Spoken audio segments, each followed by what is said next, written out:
এই বন্যার কবলে পড়ে অনেক মানুষের বাড়ি ঘর হারিয়ে ফেলেছে। আবার অনেকে গরু বাছুর হাঁস মুরগি এসবও হারিয়েছে।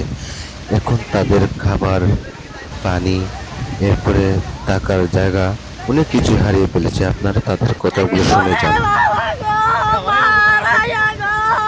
তুমি আমার ঘরে কি রে আমার গো বাবারে বাবু নাই মা গেল আইসা 2 মাস রে পরিয়া রইছি রে বাবা গল